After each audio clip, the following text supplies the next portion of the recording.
சற்று இடைவெளிக்கு பிறகு உங்களை சந்திப்பதில் மகிழ்ச்சி. இனி தொடரும் நமது யூடியூப் வாயிலான பயணங்கள். Welcome to Varma studio. நான் உங்கள் தோழர் எஸ் தமிழ்ச்செல்வி. இப்பொழுது நாம் பார்க்க இருக்கும் தலைப்பு, பெண்ணால் முடியுமா? பெண் என்பவள் யார்? பெண் என்பவள் பிள்ளை பெறும் இயந்திரம், ஊதியம் பெறாத வேலைக்காரி, ஆணின் காமப்பெருக்கின் வடிகால், பிள்ளை விளைவதால் ஒரு விளைநிலம், கணவனை இழந்துவிட்டால் தரிசு நிலம், ஆணின் ஆயுட்கால அடிமை, தற்சார்பற்ற பற்றுக்கொடி, அழகு பெட்டகம், மென்மையின் மறுபெயர். இப்படி அடுக்கி சொல்லலாம், அடுத்தடுத்து சொல்லலாம். ஆம், பெண் என்பவள் இவைதான். எழுத்தாளன் முதல் இல்லம் துறந்த சாமியார்கள் வரை எல்லோர் கணிப்பும் எதிர்பார்ப்பும் இவைதான். இலக்கிய பார்வையும் யதார்த்த பார்வையும் கூட இவைதான். இயந்திரமாக, கருவியாக, நிலமாக, நீராக, கொடியாக, பெட்டகமாக, பூவாக, தேனாக, தெவிட்டாத தெல்லமுதாக பார்க்கும் சமுதாயத்திற்கு பெண் ஒரு வடிவம், மானத்தின் மாண்பு, பெருமையின் நிலைக்களம் என்பது ஏனோ தெரிவதில்லை. ஆணுக்குள்ள அனைத்தும் அவளுக்கும் உண்டு. அவளுக்கும் துய்க்க வேண்டிய இன்பம் உண்டு. அவளுக்கும் பெருமையை எதிர்பார்ப்பாள். அவளும் புகழை நாடுவாள். அவளும் ஆட்சி செய்வாள், அதிகாரம் விரும்புவாள் என்பதை ஏன் இந்த சமுதாயம் ஒட்டுமொத்தமாக மறந்து போகிறது? பாதிப்பை ஏற்கும் பெண்களே கூட மறந்து போவதேன்?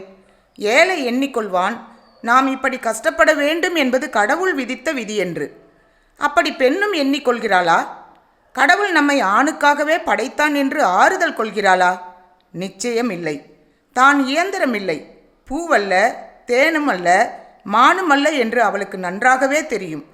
தனக்கும் மானம் உண்டு, ஆசையும் உண்டு, ஆற்றல் உண்டு, தகுதியுண்டு என்று அவளுக்கு நன்றாகவே தெரியும். என்றாலும் அடங்கி போகிறாள். சமுதாய நிர்பந்தத்தில் அமுங்கி போகிறாள். சார்ந்து வாழ வேண்டிய சமுதாய சூழலில் என்ன செய்வது என்று சோர்ந்து போகிறாள். வாய்ப்பு கிடைக்கும் போதும், சூழல் தூண்டும் போதும், நெருக்கடி உந்தும் போதும் பெண்கள் வீறிட்டு எழுந்ததால், நிமிர்ந்து நின்றதால், படித்தாண்டி பாய்ந்ததால் தான் ஜான்சி ராணி போன்றோர் சாதித்து வென்றார்கள், சரித்திரத்தில் நின்றார்கள். அக்காலத்தில் மட்டுமல்ல, இக்காலத்திலும் துணிந்து நின்ற பெண்கள் உயர்ந்து நிற்கிறார்கள். எனவே பெண்ணால் முடியாதது எதுவும் இல்லை. என்னால் முடியும் என்ற எண்ணம் வந்துவிட்டால் பெண்ணால் முடியாதது எதுவும் இல்லை. ஆணுக்கும் பெண்ணுக்கும் உறுப்பால் ஒன்றிரண்டு வேறுபாடு உண்டென்பதால் பெண்ணால் முடியாது என்பது பேதமை அல்லவா? ஆண் வலிமையானவன், பெண் மென்மையானவள் என்ற மூட நம்பிக்கையே பெண் முடங்கி போனதற்கும் முடக்கப்பட்டதற்கும் முதன்மையான காரணமாகும். ஆண்டாண்டு காலமாக இந்த எண்ணத்தில் இந்த சமுதாயம் பெண்ணை இழித்து கழித்தது. பெண் வலிமையற்றவளா இல்லையா என்பதை பற்றி பார்ப்போம். பெண் வலிமை குறைந்தவள் அல்லது வலிமையற்றவள் என்ற எண்ணம் ஆண்களுக்கே அன்றி பெண்களுக்கும் உள்ளது. படித்தவர்களும் அறிவியலாளர்களும் கூட இப்படித்தான் எண்ணிக்கொண்டுள்ளனர். ஆணுக்கோ அல்லது பெண்ணுக்கோ உடல் வலிமை பெறுவது அவர்கள் செய்கின்ற உடல் உழைப்பையும் பயிற்சியையும் பொறுத்ததே ஆகும். பெண்ணை ஒரு நுகர்வு பொருளாகவே வைத்திருக்க வேண்டும் என்று நினைத்த ஆண்கள் அவர்களை மென்மையாகவே இருக்க செய்தனர். மேன்மை பெற வைக்கவில்லை, உணவை குறைத்து உண்ண செய்தனர். அதற்காக உண்டி சுருங்கல் பெண்டிற்கு அழகு என்ற பெருமையும் காட்டினர். வீட்டில் உள்ள எளிய வேலைகளை தவிர புற வேலைகளை, அதிக உடல் உழைப்பு உள்ள வேலைகளை பெண்ணிற்கு கொடுக்காமல் தவிர்த்தனர். அதிக உணவும் அதிக உழைப்பும் பெண்ணை வலிவுள்ளவளாக்கிவிடும் என்பதனாலேயே அப்படி செய்தனர். இயற்கையில் பெண்கள் மென்மையானவர்கள்தானே என்று சிலர் கேட்கலாம். இன்று விளையாட்டுத்துறை, கல்வித்துறை முதல் எத்தனையோ துறைகளில் பெண்கள் கால் பதித்து விட்டனர். மேரி கோமிலிருந்து ஸ்மிருதி மந்தனா என்று காதுகளில் பெண் வெற்றிகளை கேட்கத் தொடங்கிய காலங்கள் ஆகிவிட்டது. ஆணழகன் என்று பாடி பில்டிங் போட்டிகள் நடப்பது வழக்கம்தான். இன்று ஆண்களுக்கு நிகர் எத்தனையோ பெண்கள் பாடி பில்டிங் துறையிலும் கூட நம் இந்தியாவின் புகழ் ஒலித்து கொண்டுதான் இருப்பதை கேட்கின்றோம், பார்க்கின்றோம். PT உஷா ஒலிம்பிக் விளையாட்டில் கலந்து கொண்டார். உலக குத்து சண்டையில் ஆணையே பெண் வீழ்த்தி விட்டாள். இயற்கையில் பெண் மென்மையானவள் என்பதெல்லாம் வெறும் அறியாமையின் அடையாளமாகும். குத்து சண்டை என்றால் அது ஆணுக்கே உரியது என்ற அகராதியை மாற்றினார் லைலா அலி.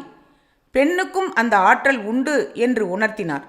பெண் பெண்ணோடு மோதி சாதனை செய்யவில்லை, ஆணோடு மோதி அதிசயம் படைத்தார் லைலா அலி. ஆண்களால் தான் கடின வேலை செய்ய முடியும் என்ற அறியாமையை அகற்றி பெண்ணாலும் முடியும் என்பதை திண்ணமாய் உணர்த்தினார் மல்லேஸ்வரி. 60 கிலோ தூக்கிவிட்டால் ஆண்களை அசகாய சூரன் என்கிறோம். ஆனால் 135 கிலோ தூக்கி இப்பெண் சாதனை படைத்ததோடு இந்தியாவிற்கு பதக்கம் கிடைக்கும்படி செய்தார்.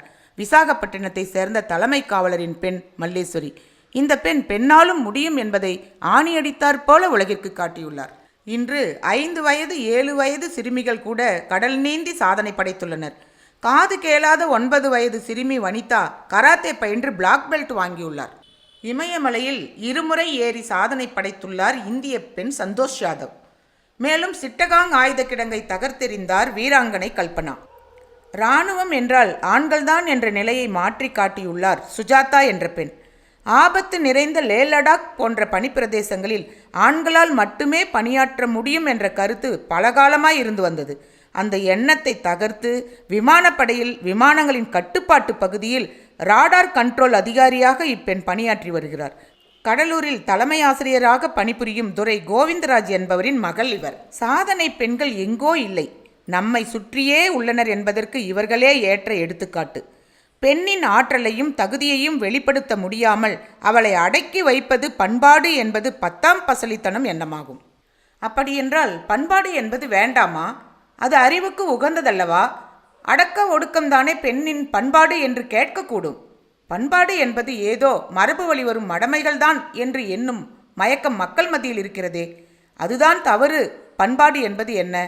அதை புரிந்து கொண்டால் அது பெண்ணின் முன்னேற்றத்திற்கு, வெளிப்பழக்கத்திற்கு, வேலைக்கு செல்வதற்கு, ஆற்றல் காட்டுவதற்கு, ஆளுகை செய்வதற்கு ஒருபோதும் தடையாக அமையாது என்பதை நாம் உணர முடியும். நன்றி தோழர்களே. மறக்காமல் லைக், ஷேர் மற்றும் சப்ஸ்கிரைப் பண்ணுங்க. அடுத்த பதிவில் சந்திப்போம். நான் உங்கள் தோழர் எஸ் தமிழ்ச்செல்வி.